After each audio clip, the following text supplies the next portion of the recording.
दोस्तों, आज की कहानी है बुद्ध के आंसू। दोस्तों, आज की वीडियो में हम देखेंगे बुद्ध की प्रेरक कहानी बुद्ध के आंसू। यह कहानी भगवान गौतम बुद्ध द्वारा दी गई उस शिक्षा की कहानी है जो उन्होंने उन युवकों को दी थी जिन्होंने उन्हें पत्थर मारा था। यह उस घटना का वर्णन है जब भगवान बुद्ध भ्रमण पर निकले थे और एक आम के वृक्ष के नीचे विश्राम कर रहे थे। युवकों द्वारा पत्थर मारे जाने पर उनकी आंखों से आंसू निकलने लगे थे और तब उन्होंने ज्ञान की बात कही थी। यह कहानी हम सभी को प्रेरणा देने वाली है, इसलिए कहानी को पूरा जरूर देखिएगा। एक दिन भगवान बुद्ध भ्रमण पर निकले हुए थे। घूमते घूमते दोपहर हो चली थी। वे थक चुके थे। पास ही आम का एक पेड़ था। वे वहां चले गए। वो आम का पेड़ आमों से लदा हुआ था। कई आम नीचे गिरे हुए थे। महात्मा बुद्ध को बहुत तेज भूख लगी थी। वे पेड़ के नीचे गिरे आमों को उठाकर खाने लगे। भूख शांत हुई तो वे उसी पेड़ की छाया में विश्राम करने लगे। कुछ देर बाद वहां कुछ युवक आए।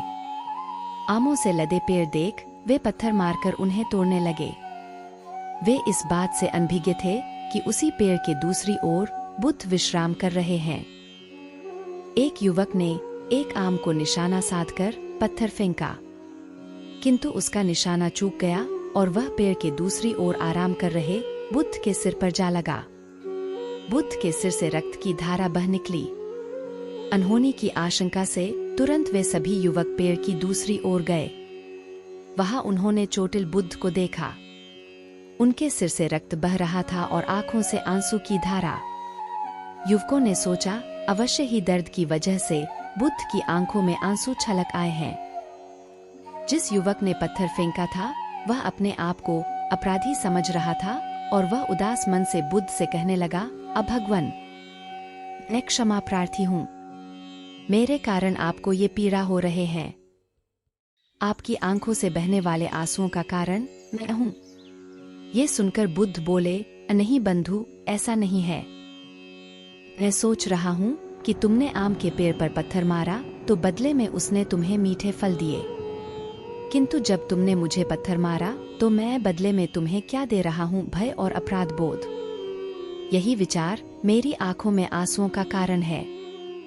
दोस्तों, महात्मा बुद्ध हमें यह सीख देते हैं कि हमें भी आम के पेड़ की तरह होना चाहिए, परोपकार की भावना से भरे हुए और सदा दूसरों के भले के बारे में सोचने वाला। फिर चाहे दूसरे हमारे बारे में जो भी सोचें या हमसे जैसा भी व्यवहार करें, मन में दूसरों के प्रति कटुता की भावना लाकर हम अपने मन को गंदा न करें और मन की शांति न खोए।